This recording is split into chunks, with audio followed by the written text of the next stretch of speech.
আসসালামু আলাইকুম everyone, welcome to my channel. খুবই সহজভাবে ঝটপট কোনো রকম ঝামেলা ছাড়াই শুধুমাত্র 1 কাপ ময়দা আর 2টি সেদ্ধ আলু দিয়ে ভীষণ মজার মুচমুচে একটি বিকেলের নাস্তা আজকে তৈরি করে দেখাবো। নাস্তাটি তৈরি করা খুবই সহজ, চাইলেই বাচ্চাদের টিফিনের জন্য, বিকেলের স্ন্যাক্স হিসাবে কিংবা রমজানের ইফতারিতে কোনো রকম ঝামেলা ছাড়াই ঝটপট তৈরি করে নিতে পারবেন। পরিবারের বড় থেকে ছোট সকলেই খুবই পছন্দ করবে। প্রতিদিন একইভাবে ইফতারি তৈরি না করে আজকের এই রেসিপিটি একবার ট্রাই করে দেখতে পারেন। আশা করছি সকলের খুবই ভালো লাগবে। তো আর কথা বাড়াচ্ছি না, চলুন ঝটপট এই রেসিপিটি দেখে নিচ্ছি। এই রেসিপিটি তৈরি করার জন্য প্রথমেই একটি মিক্সিং বলে আমি 1 কাপ পরিমাণ ময়দা নিয়ে নিচ্ছি। আপনারা চাইলে এর পরিবর্তে আটাও নিতে পারবেন। তারপর এখানে আমি দিয়ে দিচ্ছি 1/2 চা চামচ পরিমাণ লবণ, চিলি ফ্লেক্স দিয়ে দিচ্ছি 1/2 চা চামচ পরিমাণ, আর ধনিয়া পাতা কুচি দিয়ে দিচ্ছি 1 টেবিল চামচ পরিমাণ। রান্নার রেগুলার তেল দিয়ে দিচ্ছি 1 টেবিল চামচ পরিমাণ। এইবার এই সবগুলো উপকরণ ময়দার সাথে খুব ভালোভাবে মিশিয়ে নিতে হবে। কিছুটা সময় নিয়ে এখানে ময়ানটা তৈরি করে নিতে হবে, কেননা ময়ানটা যত ভালো হবে নাস্তাটা তত বেশি খাস্তা এবং মুচমুচে হবে। তো মোটামুটি 5 থেকে 7 মিনিট সময় নিয়ে এখানে আমি ময়দাটাকে সবকিছুর সাথে খুব ভালোভাবে মিশিয়ে নিয়েছি। যখন দেখবেন ময়দা এইভাবে হাত দিয়ে মুঠো করলে দলা পেকে যায়, তাহলে বুঝতে হবে ময়দা পারফেক্টলি মাখানো হয়ে গিয়েছে। এখন আমি এর মধ্যে অল্প অল্প করে নর্মাল টেম্পারেচারে পানি অ্যাড করে দিব আর একটি সফট ডো তৈরি করে নেব। আপনারা চাইলে কুসুম গরম পানি দিয়েও ডোটা তৈরি করে নিতে পারবেন। তো এভাবেই অল্প অল্প করে পানি অ্যাড করে আমি একটি ডো তৈরি করে নিয়েছি। আশা করি আপনারা দেখেই বুঝতে পারছেন।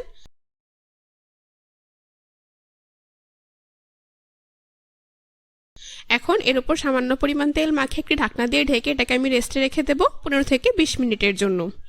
এইবার অন্য একটি মিক্সিং বলে আমি মিডিয়াম সাইজের 2টি আলু এভাবে কেটে খোসা ছাড়িয়ে সেদ্ধ করে নিয়েছি। একটি গ্রেটার দিয়ে আলুগুলোকে গ্রেট করে নিচ্ছি। আপনারা চাইলে কাঁটা চামচ দিয়ে কিংবা হাত দিয়েও ম্যাশ করে নিতে পারবেন, তবে খেয়াল রাখতে হবে যেন কোনো প্রকার আলুর দলা না থাকে।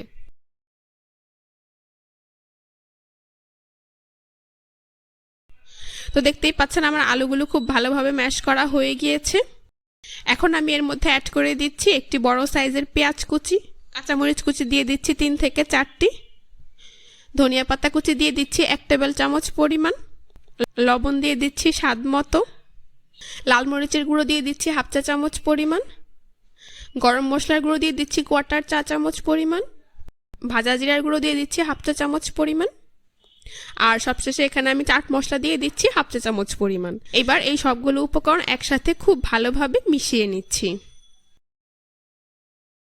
ঝালের পরিমাণটা আপনাদের পছন্দ অনুযায়ী কমিয়ে বাড়িয়ে দিতে পারবেন। তো দেখতেই পাচ্ছেন আমার সবগুলো উপকরণ খুব ভালোভাবে মেশানো হয়ে গিয়েছে। এখন এটাকে আমি এক সাইডে রেখে দিচ্ছি।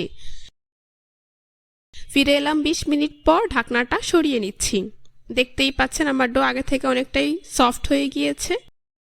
এখন এটাকে আরো কিছুটা সময় নিয়ে মথে নিচ্ছি। তারপর একটি বোর্ডের উপর নিয়ে নিচ্ছি। বোর্ডের উপর নিয়ে এভাবে লম্বা রোলের মতো তৈরি করে নিচ্ছি। এইবার একটি ছুরি দিয়ে এই ডোটাকে কেটে সমান 3টি লেচিতে ভাগ করে নিচ্ছি। আশা করি আপনারা দেখেই বুঝতে পারছেন।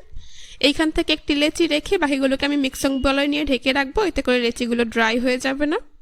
এখন এই লেচিটাকে এইভাবে গোল বলের মতো তৈরি করে নিচ্ছি। উপরে পরিমাণ মতো ময়দা ছিটিয়ে একটি মিডিয়াম পুরুত্বের রুটি এখানে বেলে নিতে হবে। খুব বেশি পাতলা রুটি এখানে তৈরি করা যাবে না, আবার অনেক বেশি ভারী করেও বেলা যাবে না।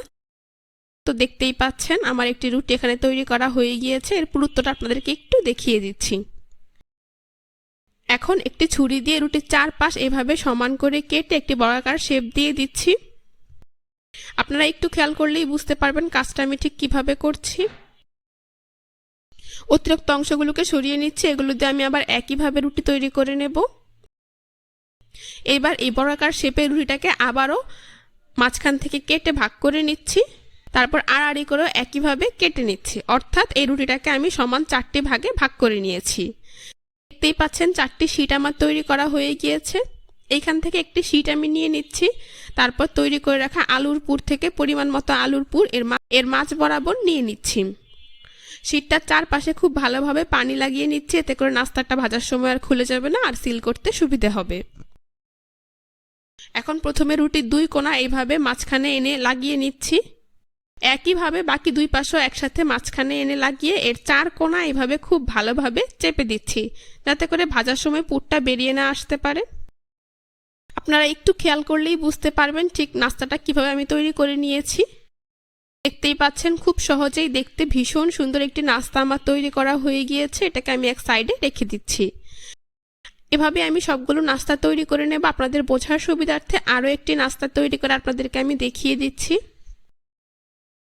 বাচ্চাদের টিফিনের জন্য কিংবা বিকেলের স্ন্যাক্স হিসেবে যে কোনো ধরনের বায়না পূরণ করতে পরিবারের বড় থেকে ছোট সকলের জন্যই কিন্তু আপনারা এই স্ন্যাক্স রেসিপিটি একবার তৈরি করে নিতে পারেন। আশা করছি সকলের খুবই ভালো লাগবে। আপনারা চাইলে ভেতরে যে কোনো পুর দিয়ে কিন্তু একইভাবে নাস্তাটা তৈরি করে নিতে পারবেন। তো দেখতেই পাচ্ছেন আমার আরও একটি নাস্তা কত সহজেই তৈরি করা হয়ে গিয়েছে।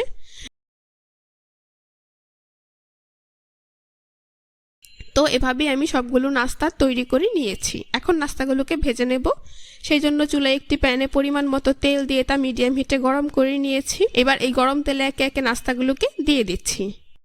চুলার আঁচ মিডিয়ামে রেখে কিছুক্ষণ পরপর উল্টে পাল্টে নাস্তাগুলোকে গোল্ডেন ব্রাউন কালার করে ভেজে নিতে হবে। তো এক পাশ ভাজা হয়ে গেলে এগুলোকে আমি উল্টে দিচ্ছি। এভাবে কিছুক্ষণ পরপর উল্টে পাল্টে নাস্তাগুলোকে গোল্ডেন ব্রাউন কালার এবং মুচমুচে করে ভেজে নিতে হবে। দেখতেই পাচ্ছেন আমার নাস্তাগুলো ভাজা হয়ে গিয়েছে, খুব সুন্দর কালার চলে এসেছে। এখন একটি ছাঁকনি দিয়ে এগুলোকে তেল থেকে তুলে খুব ভালোভাবে তেল ছড়িয়ে একটি নাস্তার প্লেটে উঠিয়ে নিচ্ছি। বাকি নাস্তাগুলোকে একইভাবে তেল ঝরিয়ে নাস্তার প্লেটে উঠিয়ে নিচ্ছি। তো এভাবে আমি সবগুলো নাস্তা ভেজে নিয়েছি, তারপর পরিবেশন করে আপনাদের দেখিয়ে দিচ্ছি। দেখতেই পাচ্ছেন নাস্তাগুলো দেখতে মাশাআল্লাহ কতটা সুন্দর হয়েছে, আর এটা খেতেও কিন্তু হয়েছে ভীষণ মজাদার এবং মুচমুচে। মাত্র 10 মিনিট সময় হাতে নিয়ে কোনো রকম ঝামেলা ছাড়াই ঘরে দুটি আলু থাকলেই কিন্তু আপনারা ঝটপট আটা অথবা ময়দা দিয়ে এই স্ন্যাক্সটি তৈরি করে দিতে পারবেন। চাইলে রমজানের ইফতারিতে প্রতিদিন একইভাবে আলুর চপ বেগুনি তৈরি না করে এই স্ন্যাক্সটি একবার তৈরি করে দিতে পারেন। পরিবারের বড় থেকে ছোট আশা করছি সকলে খুবই পছন্দ করবে। আজকের রেসিপিটি ভালো লেগে থাকলে অবশ্যই আমার চ্যানেলটি সাবস্ক্রাইব করুন, পাশে থাকা চ্যানেল। আজকে আপনাদের জন্য একদমই সহজ উপায় মাত্র 5 মিনিটেই তৈরি করা যায় দারুণ মজার মুচমুচে একটি ডিম পেঁয়াজের পাকোড়ার রেসিপি শেয়ার করব। নাস্তাটি তৈরি করা খুবই সহজ আর সময় লাগে একদমই অল্প। উপকরণগুলো আমাদের হাতের কাছে সবসময়ই থাকে, তাই চাইলে যে কেউ এই রেসিপিটি তৈরি করে নিতে পারবেন। আশা করছি আজকের রেসিপিটা আপনাদের সবার কাছে ভীষণ ভালো লাগবে। এই রেসিপিটি তৈরি করার জন্য প্রথমে এখানে আমি 2টি ডিম সেদ্ধ করে খোসা ছাড়িয়ে নিয়েছি। এইবার এইখান থেকে একটি ডিম আমি নিয়ে নিচ্ছি। তারপর একটি ছুরি দিয়ে এটাকে সমান 2 ভাগে ভাগ করে নিচ্ছি। তারপর এখান থেকে এক ভাগ নিয়ে এক পাশ থেকে এইভাবে চিকন স্লাইস করে কেটে নিচ্ছি। পুরো অর্ধেকটা ডিম স্লাইস করে কাটা হয়ে গেলে তারপর ডিমটাকে আমি আড়াআড়ি করে একইভাবে কেটে নিচ্ছি। আশা করি আপনারা দেখেই বুঝতে পারছেন। তো 2টি ডিমই আমি এইভাবে কেটে নিচ্ছি। দেখতেই পাচ্ছেন আমার ডিমগুলো কাটা হয়ে গিয়েছে। এবার এই কেটে রাখা ডিমগুলোকে আমি একটি মিক্সিং বলে নিয়ে নিচ্ছি। তারপর এর মধ্যে দিয়ে দিচ্ছি 1/2 কাপ পরিমাণ পেঁয়াজ, দিয়ে দিচ্ছি 3 থেকে 4টি কাঁচামরিচ কুচি, 1 টেবিল চামচ পরিমাণ ধনিয়া পাতা কুচি, দিয়ে দিচ্ছি 1/4 কাপ পরিমাণ বেসন, স্বাদ মতো লবণ, 1/2 চা চামচ পরিমাণ আদা রসুন বাটা, 1/2 চা চামচ পরিমাণ জিরার গুঁড়ো, আর সবশেষে এখানে আমি দিয়ে দিচ্ছি 1/2 চা চামচ পরিমাণ চাট মশলা।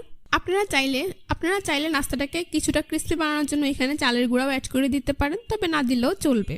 এইবার সবগুলো উপকরণ একসাথে হাত দিয়ে খুব ভালো করে মিশিয়ে নিচ্ছি। এই যে দেখুন, এইভাবে আলতো হাতে মিশিয়ে নিতে হবে, খুব বেশি চাপ প্রয়োগ করে মেশানোর প্রয়োজন নেই। মেশানো হয়ে গিয়েছে। এবার আমি এর মধ্যে প্রায় 1 থেকে 1.5 চা চামচ পরিমাণ পানি অ্যাড করে দিচ্ছি। তারপর পানিটাকেও সবকিছুর সাথে খুব ভালো করে মিশিয়ে নিচ্ছি।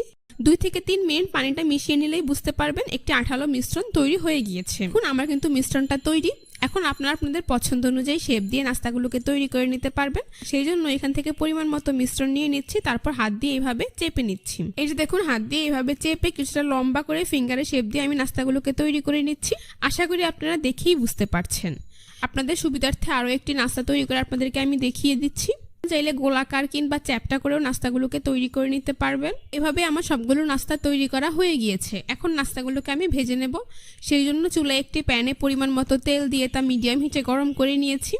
এখন একে একে নাস্তাগুলোকে আমি গরম তেলে দিয়ে দিচ্ছি।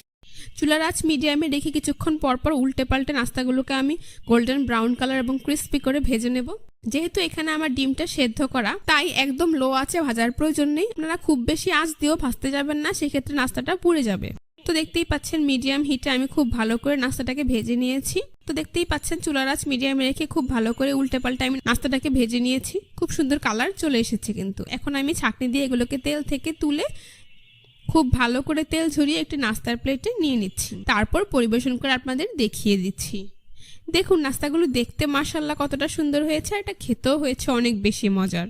বাচ্চারা বিকেলের স্ন্যাক্স হিসাবে এটি খেতে খুবই পছন্দ করবে, আর বিকেলে চায়ের আড্ডাও এই স্ন্যাক্সটি একদম জমে যাবে। একবার তৈরি করে দেখবেন, পরিবারের বড় থেকে ছোট সকলেই খুবই পছন্দ করেছে। বিকেলে আমরা প্রায় বিভিন্ন ধরনের স্ন্যাক্স তৈরি করে থাকি। আজকের এই রেসিপিটা একবার ট্রাই করে দেখতে পারেন। আজ এ পর্যন্তই। সবাই অনেক বেশি ভালো থাকবেন। আমার চ্যানেলটি সাবস্ক্রাইব করে পাশে থাকা বেল বাটনটি অন করে দিবেন। সবাই সুস্থ থাকবেন, ভালো থাকবেন। আল্লাহ হাফেজ।